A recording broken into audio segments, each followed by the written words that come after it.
Okay, welcome everyone to the Aurora Health Alliance Fall Quarterly Community Meeting. I want to take a moment to thank our affiliates. Thanks, Mandy, and thanks everyone. And thank you to our Did You Know speakers. We have Arnaiz with the Arapahoe County Public Health Harm Reduction Team, Jennifer Olson with the International Medical Graduates Program at Spring Institute, and Megan Robbins with the Jail Transitions of Care Program. So I'm going to go ahead and pass it over to Allie, and thanks, Allie, for joining. Thank you for having me. So I am Allie Arnaiz, as introduced, and I use she, her pronouns, and I'm a health educator on the Arapahoe County Public Health Harm Reduction Programs team, and take a screenshot of our stuff. And as mentioned, these will be sent to you upon request. But if you have any immediate questions, we're always happy to answer them. So as most people know, we were Tri-County Health Department. After that split, we were just Arapahoe County Public Health with our team over here. And our mission statement is to meet people where they're at, eliminate barriers to resources for safer drug use to prevent things like HIV and hepatitis C. And through collaboration and open dialogue, we work to meet the needs of the communities we serve. And our vision is to create a community that centers the intersecting identities of experiences of people who use drugs, while also aiming to reduce the harmful effects of substance use, which includes discriminatory policies, stigma, and communicable disease transmission. As of right now, we are the only program of this kind in Arapahoe County where we have services like syringe access, naloxone, and testing services. And since January 1st, 2023, we've seen over 300 unique clients and distributed 750 naloxone kits. So pictured on the left here is one time when we went to do a syringe cleanup. So this is something, of course we do syringe access for clients, but also if you feel like you're seeing syringes around and you maybe need resources for safer sharps disposal for community businesses, we're always happy to be a resource for that. We also have safe use supplies like naloxone, fentanyl test strips, now xylazine test strips, as that is coming into the illicit drug supply more and more. Wound care, which is super important. And then the no cost HIV, hepatitis C, and STI testing. We do street and soon to be mobile outreach. We used to have a mobile unit when we were Tri-County Health Department. So we are super excited to start that back up again and always happy to partner in regards to that. And then we do community education. So we'll do things like naloxone trainings, harm reduction 101, psychoactive substances 101 we've done with people. And then we also are a referral resource for all of our clients for things like treatment, SNAP, Medicaid, health services, and pretty much anything that they need guidance with, we'll try to help them within reason, of course. And looking ahead, as mentioned, we'll have our brand new mobile unit. So we're hoping to go out, farther east, which will be nice. I know this is just Aurora, but if there are people that that might want our services or places that you think could benefit from our services, we're excited to explore all of the county to try and make our services accessible to many different kinds of people. And our team definitely plans to expand continually. We'll hopefully have different grant opportunities and ways that we could increase our capacity and meet the specific needs we hear from the community. And we're always looking for community collaborators. So as I mentioned, please reach out if you think that we can work together in any way, and share our information with organizations that you think would want to work with us. This part I don't know as much about, as my colleague Teresa Smith is more in charge of the Harm Reduction Advisory Board, but this is something we're super excited about to get key shareholder feedback. So these are some of the key responsibilities for community partners that would like to participate in this.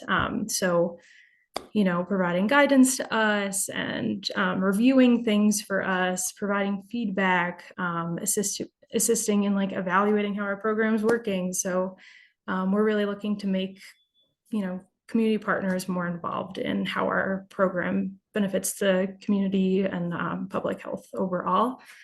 So if that is something that sounds interesting, please screenshot or write down Teresa Smith's email so you can ask her direct questions, because she's your gal on that. But that is all for our slides. But thank you so much, and we look forward to hearing from everybody. Thanks, Allie. Please feel free to send questions and put them in the chat, or you can send them directly to me in the chat. I did see one come through, and then I also have my own question. Will the mobile unit be pairing or collaborating with the unhoused outreach team with the City of Aurora? So we've not yet, at least from my knowledge, there's only 4 of us on the team, but you'd be surprised. All of us are doing a million things. We might have somebody that's made a contact with that team specifically, or made a plan to work with them.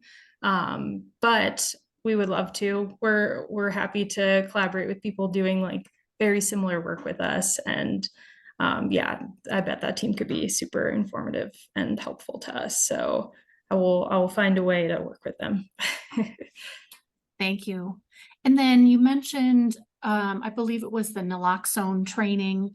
Is that available to anyone, community members, community-based organizations? Is that just an open training? Yeah, so it's not something that we have like scheduled and, like a Zoom type thing continuously. We've thought about doing that maybe in the future, so that it's ongoing and available to lots of different people. But we've done trainings for everything from like schools to, shelters and clinics, any community partner that thinks it would benefit, even restaurants and bars. We'll work with anybody to make sure that their staff and whoever would be responding to an overdose feels comfortable, and as an ongoing resource for free naloxone, nasal, injectable, whatever is needed. Great. Yeah. Thank you. Thanks for the work you do. And we will move on to our next speaker, Jennifer Olson with the Spring Institute. Jennifer, thanks so much. Absolutely. Thanks so much for having me. As mentioned, my name is Jennifer. Preferred pronouns are she, her, and I am the IMG Program Coordinator and Career Coach at Spring Institute.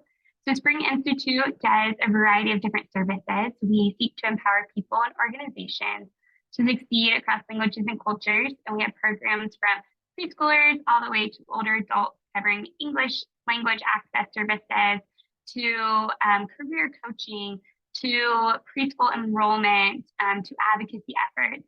And I specifically am working with international doctors as they navigate relicensure here in the US. So you can go to the next slide.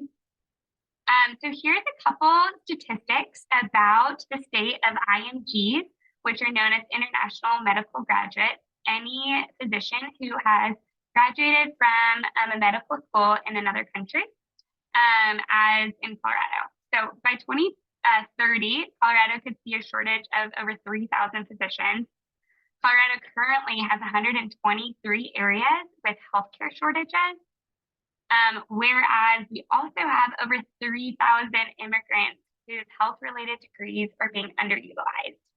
And many of these immigrants are working as Uber drivers or doing very low-wage jobs, not being able to utilize their health-related careers. Each licensed IMG serves a minimum of 1,900 patients annually, as well as the last bullet, one rural physician in Colorado generates 26 jobs and 1.4 million to the clinic and hospital. So unfortunately in Colorado, we have a really low match rate for international medical graduates. Nationally, it's about 21% match rate, but in Colorado, it's about only 3%.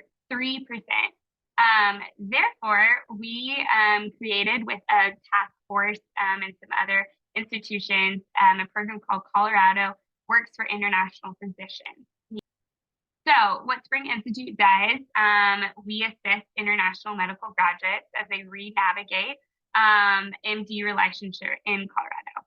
So this was actually created out of House Bill 22-1050, and a couple reasons. most of what you just saw, but to really realize the potential of Colorado's immigrant physicians to close the healthcare workforce gap, because we've seen just lots of physician shortages, to diversify Colorado's healthcare workforce. A lot of these individuals are coming from countries where they know multiple languages and can connect better to the patients that we are seeing in Colorado, as well as advancing intergenerational economic mobility. A lot of, like I said, a lot of these folks are making $20 to $30 an hour, whereas as physicians, obviously they would be making way more.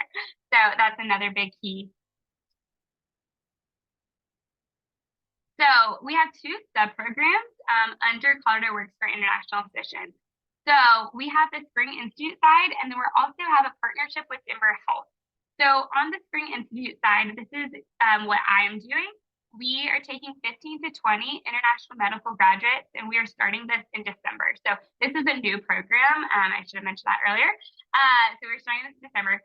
And we are having this relicensing navigation. So they might be anywhere from beginning all the way through the end of the relicensure process. It can take a lot of time. They have to go through their steps, their board exams again. They have to go through residency again. So it's a long process. It's a lot of time, a lot of money. And so and a lot of confusion. And so we provide a lot of assistance with helping them navigate this long, tedious process. And then secondly, Denver Health is partnering with us to have a clinical readiness program. And this will start in January. They will be choosing 4 international medical graduates to go through a 9-month paid clinical readiness rotation at Denver Health. They will be getting a living stipend of $50,000. And they will be doing really intense rotations that would simulate like a 4th-year medical student to almost earmark residency spots in Colorado so that more international medical graduates can match to residencies here in Colorado, stay and help diversify and close healthcare gaps here. So that is kind of just a summary, a high overview of what we are doing and what we are about to do. You can find out more on our website, springinstitute.org/COWIT. And then there's my email address as well. A few things, if you're interested in getting more involved, we do have a lot of opportunities to volunteer in this program. Either if you're interested in helping IMGs navigate just US healthcare culture, or help them with their resume or interviewing skills, there's those type of opportunities, as well as if you have connections to medical doctors here in the United States who'd be interested in speaking in this program or being even a mentor, you can have them, you can email me with them as well. Or if you work at a clinic and you would have positions open for some of these international medical graduates to work at, that would also be a huge ask. We are trying to get them more clinical experience. A lot of them have 10+ years of being a doctor in another country. So they are really well experienced, highly skillful individuals who can add a lot of value to your clinic or to your hospital. So that is about COWIT. If you have any other questions, I'm happy to answer them. Thank you, Jennifer. Appreciate it. Some questions have come in. What countries are the most common for international physicians to be from? Yeah, absolutely. So we have international physicians from all over. This cohort right now, we are seeing a lot of Sudanese physicians, as well as you can imagine, a lot from Afghanistan and Ukraine. So those would probably be the 3 biggest pockets. Otherwise, we have physicians from Eritrea, we have physicians from Iran, Iraq, we have physicians from Russia, from Guatemala, really all over. And can you say a little bit more about the matching? Is that matching to the specialty or can you just say a little bit more about that? Absolutely. So just as normal medical students have to go through a matching process to pair to a residency in the United States, international medical graduates have to do the same. So they have to apply to a residency and be matched in order to practice medicine. And so a lot of times, international medical graduates are not matched. And unfortunately, then they have to go through a residency program to become board certified. so they would not become board certified. You can apply multiple years in a row, which a lot of these international medical graduates are. And then there's also a couple more states that are considered more IMG friendly that a lot of times they apply to other places. So in Colorado, one of the biggest things for this bill and for this program is to build rapport with program directors here in Colorado to talk about the need and talk about the skills and assets that these international medical graduates bring to diversify the healthcare workforce here in Colorado. Great, thank you. Thank you, Jennifer, very much. Yeah, thank you. Yeah, thanks. Megan Robbins with, I'm gonna move my phone out of there, with the Worth organization or program. Thank you so much, Megan. Yeah, thanks for having me. So I'm only one here representing. So our acronym is the Wellness Opportunity Resiliency Through Health program. We're fairly newish. We focus on that jail transitions of care housed in the School of Medicine over at Anschutz. So this is us, this is our team. We have 2 peer support specialists. So that's Jesse and Bruce, a health navigator, Angel. I'm the program manager, and then Josh Brokus is our medical director who helps with like strategic planning, sustainability, if I need help with clinical networking, that kind of stuff. Right now we work from an office that's actually off campus. We are funded and supported by, there's a collaboration between HCPF and, which is state Medicaid, and CU together. So we work really closely with them. And like the little yellow box at the top is our mission statement. I'm sure you all can read it. Basically speaking, we work with people in jail, not prison, to support and empower them in feeling healthier by accessing medical care. So to do this, we take a bit of a different approach. So yeah, we have bus passes, we do appointment reminders, peak applications, but our ultimate goal is really focused on the relationship aspect of medical care. So for many folks who have been in jail or prison, who are on the streets, who have used, are using, the medical world is kind of just another system. And these systems have historically been really neglectful of people and even abusive. So our thought is that people don't trust healthcare or doctors, which means that's a big part of why they don't go. So to address that, we believe we need to support folks to feel safe and respected when accessing medical care, which is obviously a small thing. And there's a lot involved in that. So our ideal kind of flow is through that little diagram, super simplified. But basically, my team gets a referral from the jail's medical team. And then my team connects with the person while they're still in custody to start building that rapport and doing that release planning. So they coordinate with the jails, again, the medical team, court, staff, I guess, public defenders sometimes, the community providers as well, sober livings if needed. And then the person gets released and we're still their team. So they know us, they know they can come to us, they know how to reach us. They, generally speaking, trust us. So when Angel schedules an appointment, for example, with Dr. Frank and says he's a great guy, that means something. And then when Bruce says he can meet you at your appointment with Dr. Frank if you're feeling nervous, that really means something to people. And then when Dr. Frank says that you need to see a nephrologist, for example, we can help you with that too. And we can help coordinate the referral and all of that stuff. Make sure you make it to the appointment, all of that. And then in that whole process, if you lose your housing, you relapse, you get arrested, we're still there. So we're really focused, again, on that relationship by being consistent and reliable for people, because that's how trust is built. And you'll see that like we do this as a team approach. So the navigator and the peer works together with each person. And I did that very intentionally. So again, this is a really super simplistic definition or a differentiation, but basically you can think of the navigator as kind of the person handling the medical needs, and then the peer support handling kind of more of the social needs. there's obviously a lot of overlap and there's a lot of room for flexibility there, but again, that's just kind of to keep things basic. Next slide. And with all this, you'll notice we're not an actual clinic.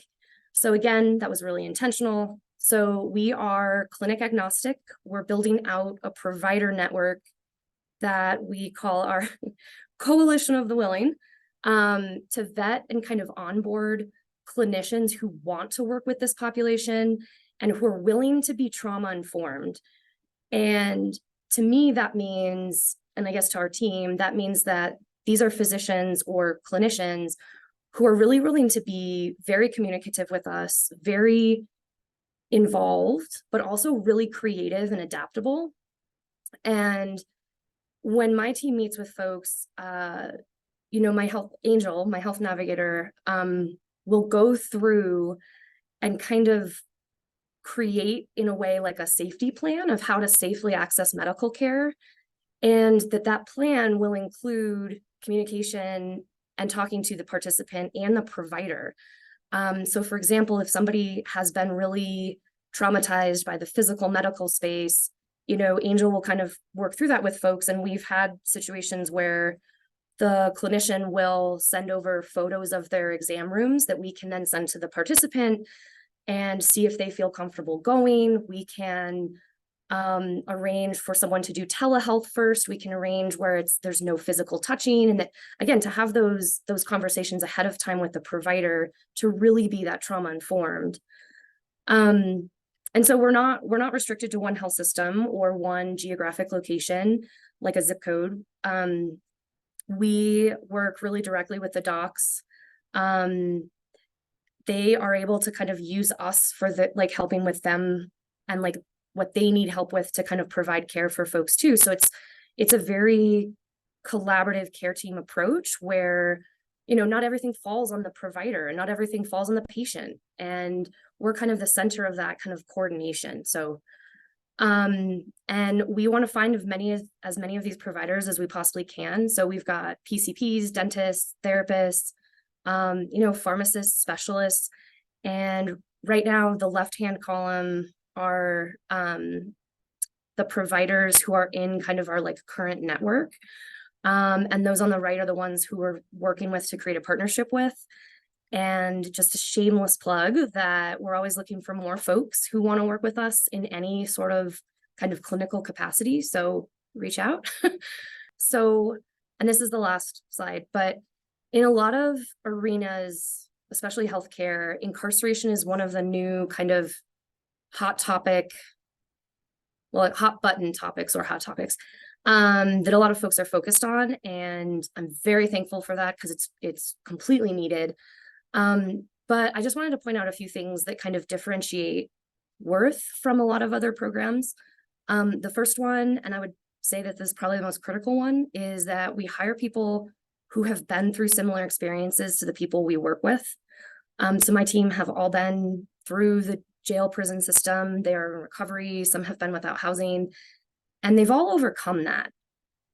So their ability to relate to people is unreal. They have a tenacity that I've never had, and they do things that I never would be able to do in their place because I'm always going to be seen as that outsider. So again, that relatability is just really, really important. The second thing, obviously, I've talked about is the relationship piece. Third, we're based in that medical system, a huge medical system. So that means that Angel can access the Anschutz EHR, which is what Stride uses, UC Health, CU Medicine, which allows her to do that really in-depth care coordination. We have access to, you know, within the medical school, all of the specialties, all the departments and divisions. And, you know, if we have questions or we need to kind of connect dots or just need a champion, generally we can find someone who knows someone who knows someone. And it really allows us to really collaborate and bring things together. We're not a bridge program. So what I've found is that there's not a lot of programs for this population out there that are long-term. And honestly, like, I totally understand why it's hard. But those long-term supports are really, really needed. So as of right now, we don't have a time limit that we can only work with someone for 6 months or a year or something like that. We don't have that.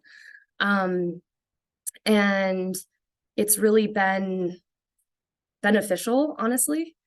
And then lastly, the last two, I guess, our objective with all this is to provide services to support people coming out of jail, but to also use what we learn from doing all of that to advocate for bigger community-wide change. So whether that's informing or helping to inform HCPF about which policies they have in enrollment that are disruptive, providing training and development opportunities for people who have previously been incarcerated and are now working as peers, providing insight to state stakeholders about data sharing or continuity of care with jail systems. Like, we want to use what we're learning to contribute on a larger scale, and we want to include the previously incarcerated community in that as much as we can. So then obviously, like, an evaluation plan and having strong evaluation plan is really relevant to that. So that's, that. So yeah, so that's who we are and what we do. And I'm just gonna say, always happy to answer questions, but before getting into that, and you can go to the next slide because it has my email on there. So I've been kind of in this world of this, like, healthcare and kind of carceral systems, especially jails, in like the last 5-6 years. And in that, I've realized that a lot of people don't really know what is happening in these systems, or what they can't do, what they have to do, what they don't have to do. And that what I found is that a lot of folks are assuming that things are great, and then if you're sick and you're in jail, you use your Medicaid and you see a doctor and you get your meds and everything is groovy. So that can't be farther from the truth. There's a lot of complexity to that, and I'd love to offer up what I know about all of this and what I've learned, what is needed, why, kind of like the inside of the information that I've kind of learned about, to the community health providers and advocates, because I think that it's really important for folks from the community to be aware of what's going on so that they can be more vocal in advocating for this, like, creating these solutions. So if anyone's interested, if you guys have questions, I'm very happy to talk for hours about this, which I will spare you all now. But if people want more details or time to talk about it, my team and I are available. We would love, to find a morning. I could get donuts, and seriously, if people have questions, we'd love to host kind of a Q&A thing at our office. Talk about all these uplifting topics. So just reach out, let me know. Would love to answer as many questions as people have. So thanks. Thanks, Megan. There's a few questions that have come through, and also I'll just read out a comment from Brooklyn that says, Worth does such incredible work and are great partners to work with. Thank you and your team for the work you do. So that's always nice to hear. So thank you for being here. And just kind of connected to what you were just saying there, could you just give a quick overview and tell us the difference between jail and prison, and what health insurance, if anything, is available to those folks when they're incarcerated or when they're released? It would be good, maybe a helpful thing to know. To keep this super basic and direct, so jail and prison, the basic differentiation is if you get arrested for a crime and you are not convicted, you go to jail. Generally speaking, once you get convicted, you go to prison. So there's a lot of attention that, when we talk about incarceration, gets siphoned into the prison system because it's more stable. It's actually run by the state, which reports eventually to the Bureau of Prisons. It goes up to the DOJ. Jails do not have the same oversight. They are not standardized. They're not universal. They are not required to have any medical capacity on site. So what happens with insurance is, if you have a federal plan, Medicaid, Medicare, that is terminated as soon as you are booked, prior to conviction. So you are not convicted of a crime, you lose Medicaid, Medicare. And when reaching out to the ACLU, basically what they would tell me is that a facility cannot deny care based on failure to pay. And that's kind of where it ends. So again, to spare and be a little bit more concise, I'll kind of stop there, but. No, that's helpful. I have many follow-up questions, but like you said, maybe we'll, maybe this is a topic for a future webinar. We can dive into it a little bit more. I did get a question. I saw a question in the chat. How would you, well, you did talk about the quality of medical care when incarcerated. So their healthcare is free, right? And so they should come out in tip-top shape. Yeah. So again, I can just very briefly speak. So depending on the county, so some counties have zero access to medical. Some people have, like in Arapahoe, like in the metro area, people will have like a PCP that is on site some part of the week. They have nursing around. So what happens in the ideal situation is someone gets booked, they get scheduled to see the chronic care provider, which is a PCP that can take anywhere from 2 to 6 weeks. And then if they see a PCP and the PCP team determines that they need a specialist, they don't have specialty on site, so they get referred out to a community provider. But if no one in the community will accept them, they just, yeah. So the level of care there's a lot of room for improvement. And again, I'm not trying to I think that jails need help from the community. Like as the systems are right now, they are being asked to do something that's impossible because they're caring for supposedly 1,200 people with, one PCP and a budget that I don't even know what the budgets are. But again, to kind of not talk everybody's ear off about that right now, but there is no continuity. People do not get released with medications. They do not get released with follow-up visits. They do not get released with medical records. Trying to get either medications or medical records is almost impossible because there is no mandated or there's no accountability structure. So a lot of times what happens is if folks are lucky enough to get a workup in jail, they get out, don't know particularly what was done. They have Medicaid now because my team and then we just redo everything on the Medicaid dime. And so that's not efficient. That's not helpful. That's not, patients hate it. Doctors hate it. So it's completely siloed systems. Is Worth County specific? No, so we're, again, just because that in person, my team will drive, we do a lot of, I'd say mostly meeting people at doctor's appointments and at Starbucks and libraries and stuff like that. So it doesn't really make sense to take folks from El Paso because that's going to eat through our budget pretty quickly with mileage and stuff. So as of right now, we're piloting. And so I'm working more so with courts and the medical team in Arapahoe. We're not necessarily county specific, but we're saying that folks would probably be released to the Denver metro area.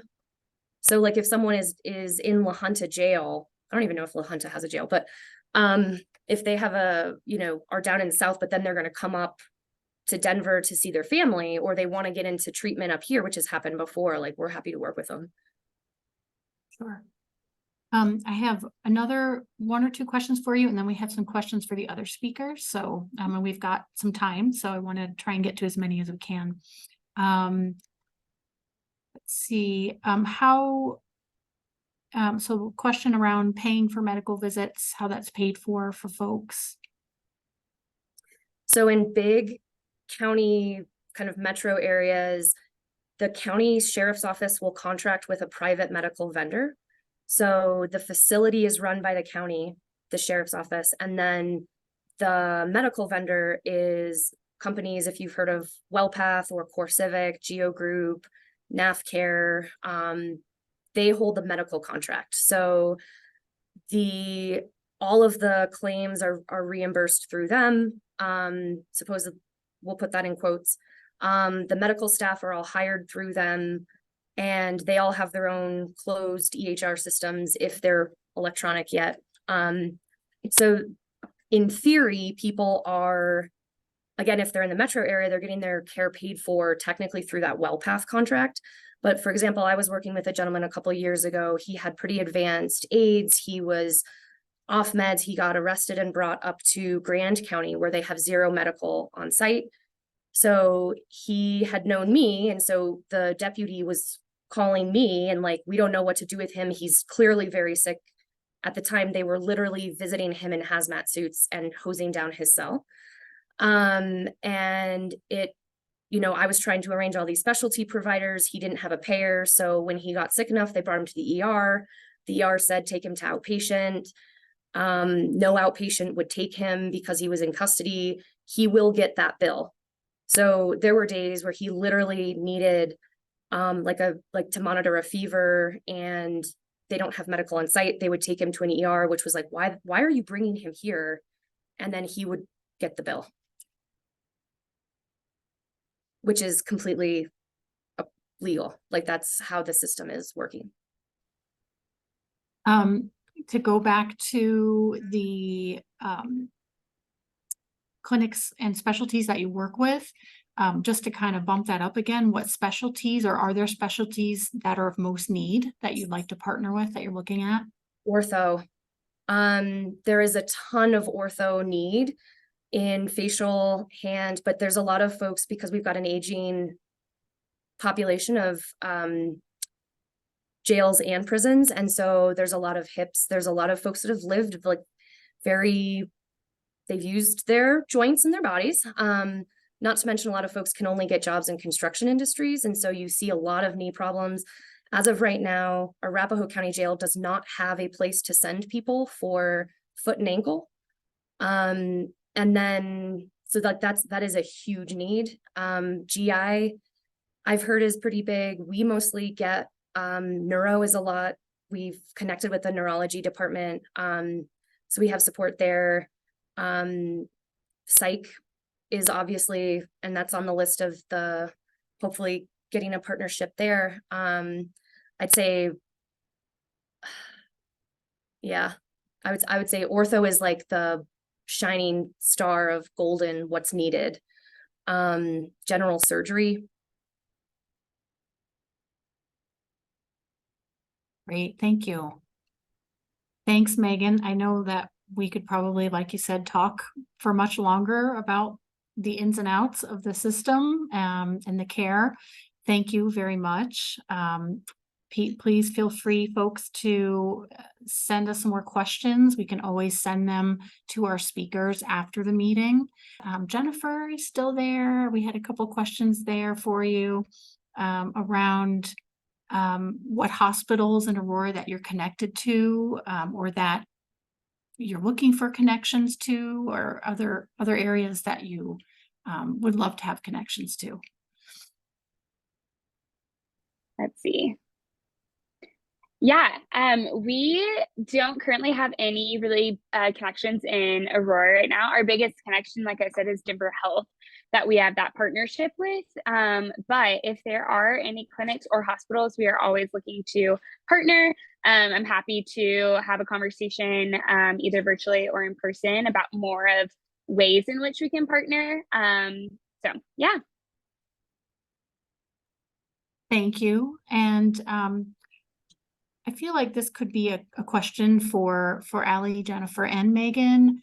What can our community members and our community-based organizations, the people that are here together, what can we do to help support the work that you're doing? And so whoever is open to answering, but you all do such great work and important work. Are there things that we can really just help uplift the work you do and support it? One of the things that I would say, and not really knowing the ins and outs of everyone who's on the call, but I think that, and I'm talking about like on a huge level, federal and all that, but I think that we need to start really kind of reevaluating how we are, or what we're expecting, or how we're expecting of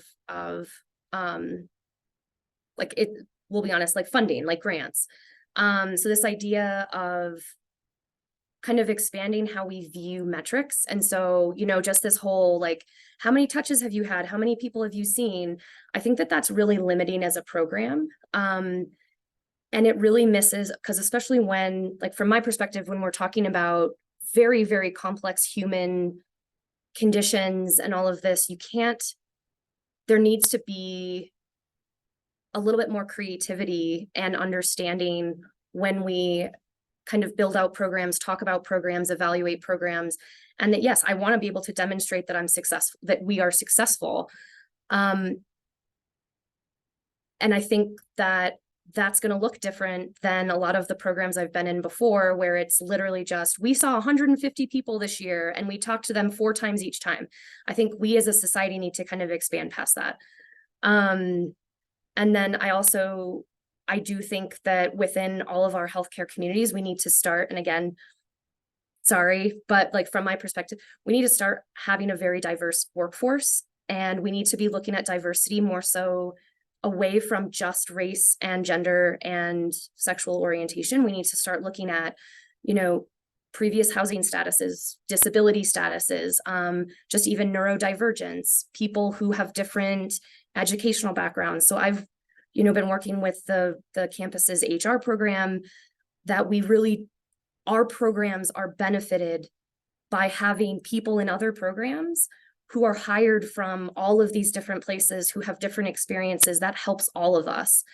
And I think that it's hard, but I think employers need to kind of step up here to really focus on their hiring practices too, because again, with all of the stuff that's been going on from COVID and especially in healthcare, I get it, but we can't discount that as an aspect of all of these programs. So that's what and then money, but I'll leave it at that. I think that the biggest thing that I always want to leave people with is we've definitely come a long way in terms of wanting to, at the very minimum, like keep people around, you know, post overdose. Like at least now we've gotten to the place as a society where we're like, oh yeah, it makes sense to carry things like naloxone and know how to recognize an overdose, even though that should have always been the message. But I still think that we're very uncomfortable with like a lot of what harm reduction really means at the end of the day and the intricacies of the program. And I think that it's because a lot of the people that see the benefit of programs like this are folks that are unhoused, of all different backgrounds, all different intersecting identities, but people who, you know, don't have much of a voice. And so they're being so positively impacted by it. And so I guess with that ramble is just being an ally in every sense of the word, you know, even if it's in personal conversations with people, just being an advocate for the humane treatment of people, no matter what they do, what substances they use, what practices they engage in, just being an advocate for their humanity and the work that we do as harm reductionists. And also just spreading the word about our program. Right now we were 4 people. We were double the size when we were at Tri-County, and that still wasn't enough to see all the people that needed us. And so I guess, yeah, telling people about our program. I think we're reposting a position out there to hire some health educators. So if you know people that are passionate about this work, that want to do this work, telling them about our program. But yeah, just being a harm reduction advocate is all I can ask for people. And there's a lot of policy stuff that is on the docket and has been and coming up, and just please be an advocate to your representatives, specifically to your friends and your family and people you work with, but definitely send some emails, make some calls, please. Next year will be very important to expand the capacity of our program and help people in a better way. So yeah. Yeah, that's another huge reason, or another huge thing for our program as well, is the advocacy aspect. just knowing about the need for international medical graduates to be able to practice in Colorado and some of the benefits and then some of the barriers is really huge. And like Ali mentioned, just spreading the word about our program. If you guys know any international medical graduates who could receive support from these services, feel free to pass them along. And then also networks. I already mentioned this as well, but really any sort of physician or physician assistant or anybody really within healthcare that would love to either come guest speak at some of our coaching sessions, or who would want to be a mentor, or who is a doctor and would want to help with interview prep for residency applications. There's a lot of ways that you can get involved. And if you're not a physician or working towards that, there's other ways that you could also be a volunteer. Again, it could be helping with someone's resume. International medical graduates a lot of times don't have really robust resumes or it's just very different in different countries. And so even helping with just cultural ways of writing a resume here or interviewing, etc. And so if you're interested in that, let me know. Or if you have people that you know who might be interested, please forward my email along, or go to our website. There's also like a volunteer link on our website as well. So those are kind of the main ways right now. And so thank you guys all for also listening and for being engaging in this work. We couldn't do it without the support of partners and individuals like you guys who really care and make a difference in the lives that you guys touch. So thank you. Thank you all again for being here. Thank you to our speakers, and stay well.